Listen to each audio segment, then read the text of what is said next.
In His Will Ministries International presents Midweek Message.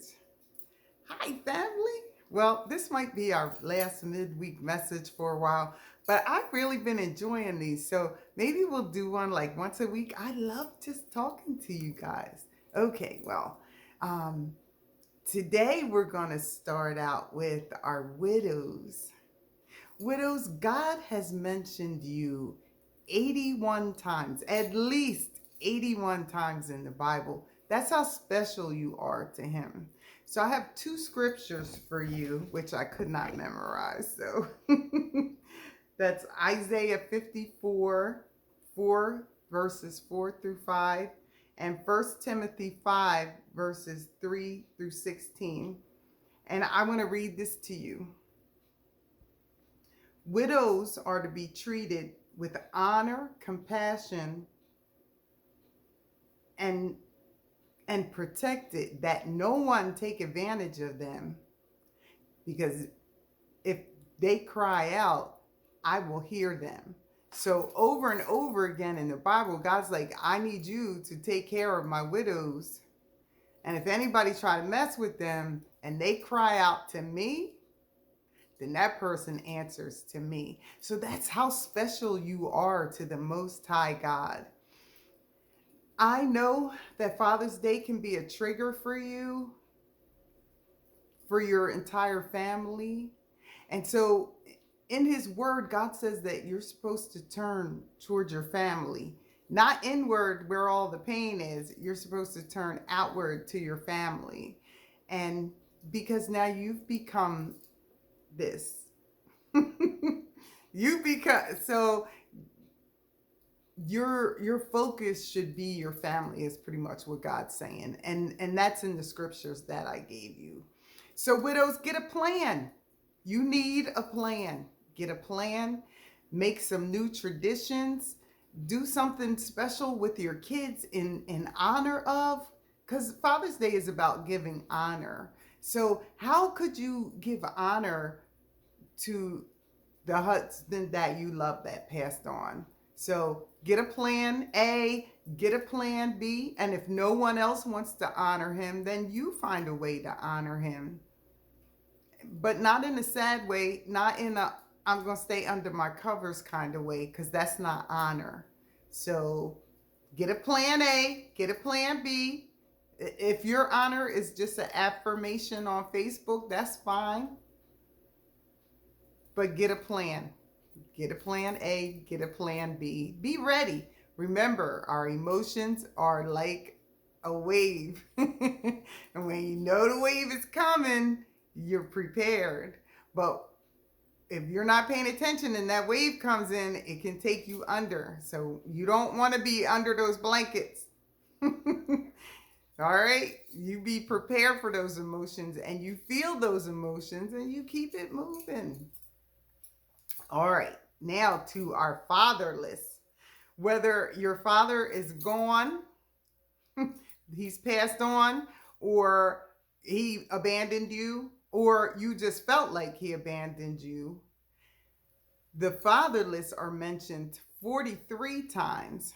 Fam, the number 40 is really important in the Bible. You see it over and over again. And so for God to mention you 43 times, you are pretty special to Him as well. I have some scriptures for you. I know I did not memorize them. For the fatherless, it's John 14:18 and Deuteronomy 10:17 through 18.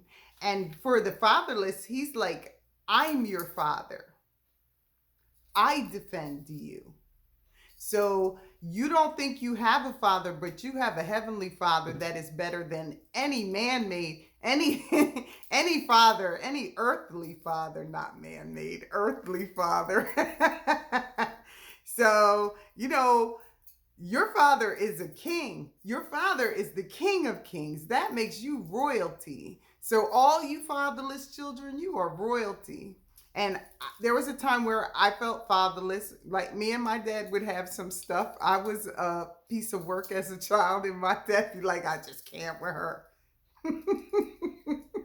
So, I felt fatherless at times. And when I did, I remembered that my father is the King of Kings.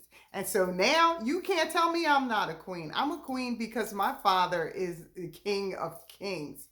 Okay. So, you fatherless children, you are royalty. And don't you ever forget that. Okay. Um, I wanted to speak to the abuse.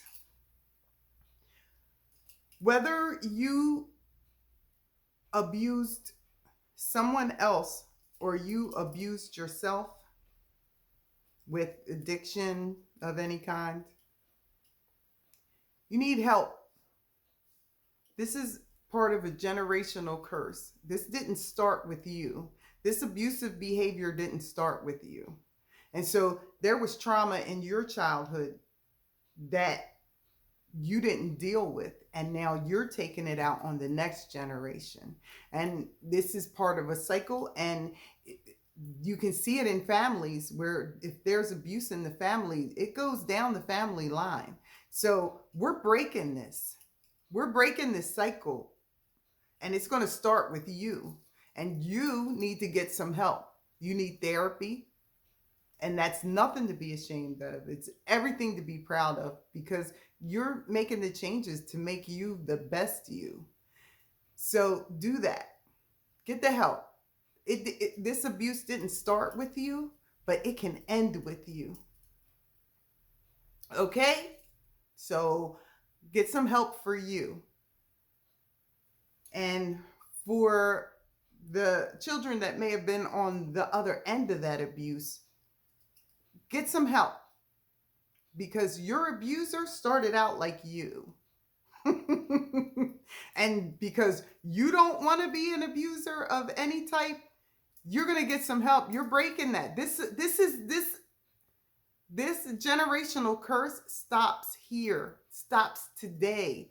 Get some counseling to help you get through, so that the trauma that you received isn't given off to the next generation and the next and the next. Let's break this generational curse. That's what we're going to do.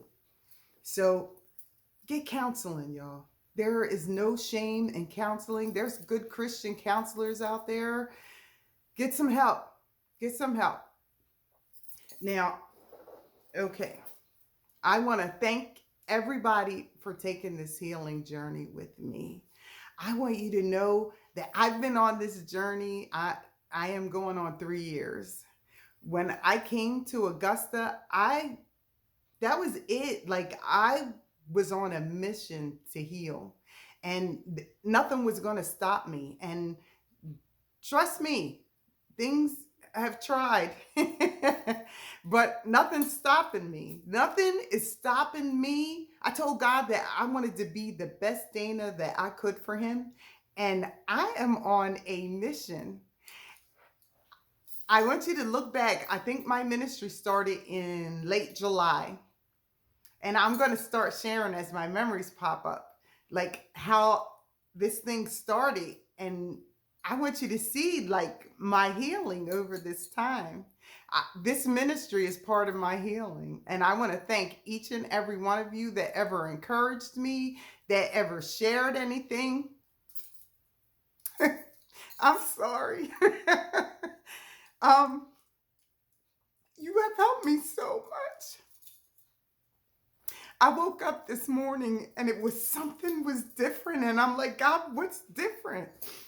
It was like a feeling of peace. And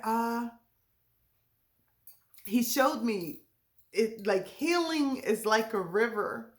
And we get stuck in the debris of wherever we're stuck at. So wherever you haven't healed something, that's debris.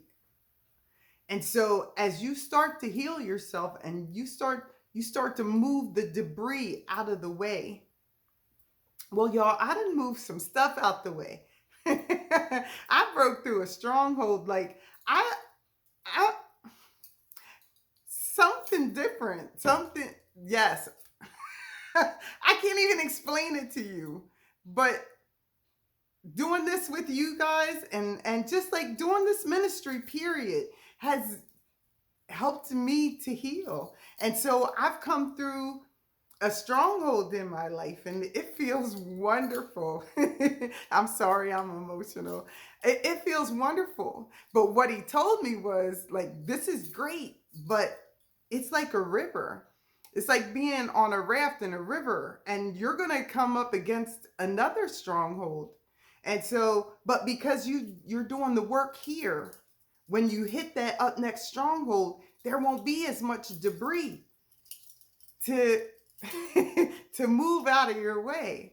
And that this is a lifelong journey. This isn't it's over next week. This is the rest of my life that I'll be doing this work, but it's worth it. I feel good. I feel I feel like I accomplished something. I did not expect this when I woke up this morning. When I went to bed last night, I didn't feel this way. But today, oh, today is a whole nother. So, fam, you're going to have breakthroughs like that. Aha. Process that breakthrough and learn from it. And don't shove the breakthrough under the carpet. You don't want to have to go through that again to get that breakthrough. And you're gonna break strongholds. And I did. I'm so excited. I'm so excited for whatever God has for me next. I want you guys to watch my healing journey because inadvertently I document it. I documented me healing. And so I'm not even gonna peek ahead. I'm gonna wait and watch as things have developed. I'm so excited. I want this for you. I want you to take this healing seriously. I want you to know that identify, forgive, love from a distance. I can't remember what the other was. Identify, forgive. Love from a distance. Okay. And give it all to God. Sometimes that forgive is for you. Sometimes you have to forgive you. And that was hard for me. I messed up a lot. So that forgive you is a very important piece. So I just want to thank you, family. You have helped me through this. I probably won't talk to you again until the prayer closet of Father's Day. So I want you to know, keep putting in the work. Next week is communion and my daddy will be doing prayer closet and I have a song for you next Wednesday. So I want y'all to know I love you and I thank you and keep doing this because I'm going to tell you it's working for me and you'll be able to see how God has worked in my life and like just over this year. So take this journey because you're worth it. And join us again next time when In His Will Ministries International presents Midweek Message. Until then, bye.